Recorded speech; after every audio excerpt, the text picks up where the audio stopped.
வணக்கம். போட்டித் தேர்வுகளுக்கு தயாராகிட்டு இருக்கீங்களா?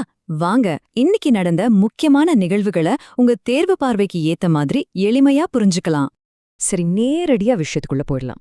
ஏப்ரல் 7, 2026ல நடந்த முக்கியமான சம்பவங்களை பத்தியும் அதேபடி உங்க டிஎன்பிஎஸ்சி தேர்வுகள்ல கேள்வியா வரலான்னு பார்க்கலாம். ஏன்னா இன்னைக்கு நாம பார்க்க போற நியூஸ் நாளைக்கு உங்க கேள்வித்தாள்ல இருக்கலாம் இல்லையா? இன்னைக்கு நம்மளோட அஜெண்டா இதுதான். முதல்ல நம்ம மாநில செய்திகள், அப்புறம் தேசிய அளவுல என்ன நடந்தது, அதுக்கப்புறம் உலக சுகாதார நிலவரம் மற்றும் அண்டை நாடுகள் பற்றியும் பார்த்துட்டு கடைசியா ஒரு குவிக் ரிவிஷனோட முடிக்க போறோம்.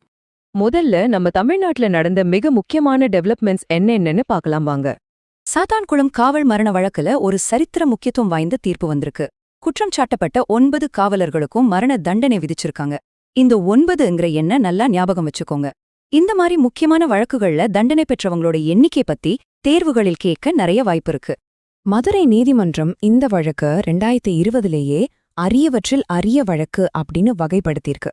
ஜெயராஜ் மற்றும் பெனிக்ஸ் சம்பந்தப்பட்ட இந்த வழக்கின் தீவிரம் எந்த அளவுக்கு இருந்ததுன்னு காட்டுறதுக்கு தான் இந்த வகைப்பாடு.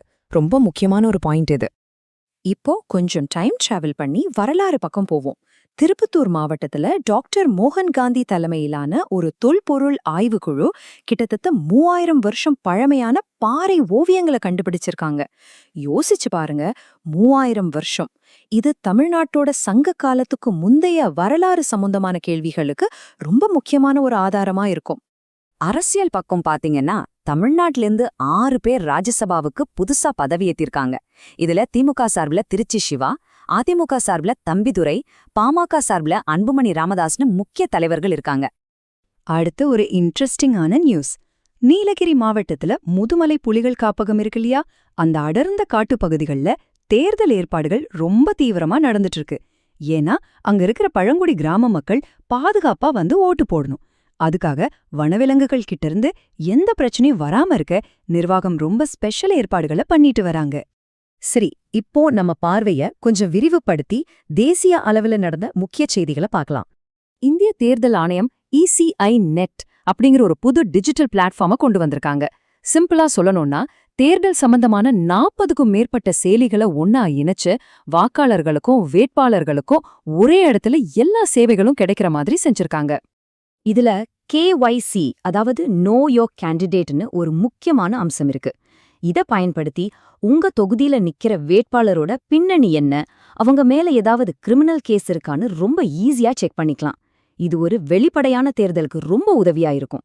கல்வித்துறையில ஒரு சூப்பரான அப்டேட். CBSE வர்ற 2026-27 கல்வியாண்டிலிருந்து 3வது வகுப்பிலிருந்து 8வது வகுப்பு வரைக்கும் படிக்கிற மாணவர்களுக்கு ஆர்டிஃபிஷியல் இன்டெலிஜென்ஸ், அதாவது AI மற்றும் கணினி சிந்தனைய பாடத்திட்டத்துல அறிமுகப்படுத்த போறாங்க. சின்ன வயசுலயே பசங்களுக்கு இந்த டெக்னாலஜி பத்தி சொல்லித் தர்றது ஒரு நல்ல முயற்சி இல்லையா? இப்போ நம்ம அண்டை நாடுகள்ல என்ன நடக்குது, அதுல இந்தியாவிற்கு முக்கியத்துவம் வாய்ந்த நிகழ்வுகள் என்னென்னு ஒரு பார்வை பார்க்கலாம். நம்ம பக்கத்து நாடான வங்கதேசத்துல தட்டம்மை நோய் ரொம்ப தீவிரமா பரவிட்டு இருக்கு. இதனால ஒரு அவசரகால நடவடிக்கையா 10 லட்சம் குழந்தைகளுக்கு வேக்சின் போடணும்னு ஒரு பெரிய இலக்கோட தடுப்பூசி முகாம்களை நடத்திட்டு வராங்க. எக்ஸாம் பாயிண்ட் ஆஃப் வியூல இது ரொம்ப முக்கியமான ஒரு குறிப்பு, நோட் பண்ணிக்கோங்க. தட்டம்மை நோயை உண்டாக்குற வைரஸ் பாராமிக்சோ வைரஸ் குடும்பத்தை சேர்ந்தது. இந்த சயின்டிபிக் பெயரை மறக்காம ஞாபகம் வச்சுக்கோங்க. அடுத்து ஒரு ரொம்பவே வித்தியாசமான பாதுகாப்பு திட்டம் பத்தி பார்க்கலாம். வங்கதேச பார்டர்ல வேலி போட முடியாத சில சதுப்புநில பகுதிகள் இருக்கு. அங்க ஊடுருவலை தடுக்க நம்ம எல்லை பாதுகாப்பு படை என்ன பண்ண யோசிக்கிறாங்க தெரியுமா? முதலைகளையும் பாம்புகளையும் பயன்படுத்தலாமான்னு ஒரு திட்டத்தை பரிசீலனை பண்ணிட்டு இருக்காங்க. இயற்கையே ஒரு பாதுகாப்பு கவசமா மாத்திர ஒரு புதுமையான ஐடியா இது. சரி, அடுத்து மூத்த குடிமக்களுக்கு உதவக்கூடிய ஒரு புதிய தேசிய அளவிலான திட்டம் பத்தி தான் பார்க்க போறோம். ஓய்வூதியம் வாங்குறவங்க வருஷா வருஷம் லைஃப் சர்டிஃபிகேட் சமர்ப்பிக்கணும் இல்லையா? அதுக்காக டிஜிட்டல் வாழ்நாள் சான்றிதழ் பிரச்சாரம் 4.0 அரசு தொடங்கியிருக்கு. இது மூலமா வயசானவங்க பேங்க் அல்லது ஆஃபீஸ்க்கு அலையாம வீட்ல இருந்தபடியே அவங்க முகத்து செல்போன்ல காட்டியே இந்த சான்றிதழை சமர்ப்பிச்சிடலாம். ஓகே, வாங்க சட்டுன்னு ஒரு ரேபிட் ஃபயர் ரிவிஷன் பார்த்துடலாம். இன்னைக்கு நாம பார்த்ததுல தேர்வு கண்ணோட்டத்துல ரொம்ப ரொம்ப முக்கியமான பாயிண்ட்ஸ் இதெல்லாம் தான். உலக சுகாதார தினம் என்னைக்குன்னு கேட்டா ஏப்ரல் 7. சாத்தான்குளம் வழக்குல தண்டனை கிடைச்ச காவலர்களோட எண்ணிக்கை 9. 3000 வருஷம் பழமையான பாறை ஓவியங்கள் எங்க கண்டுபிடிக்கப்பட்டது? திருப்பத்தூர் மாவட்டம். மறக்காதீங்க, முதுமலை புலிகள் காப்பகம் இருக்கிற மாவட்டம் நீலகிரி. நீங்க படிச்சு முடிச்சதும் இத ஒரு நிமிஷம் யோசிச்சு பாருங்க.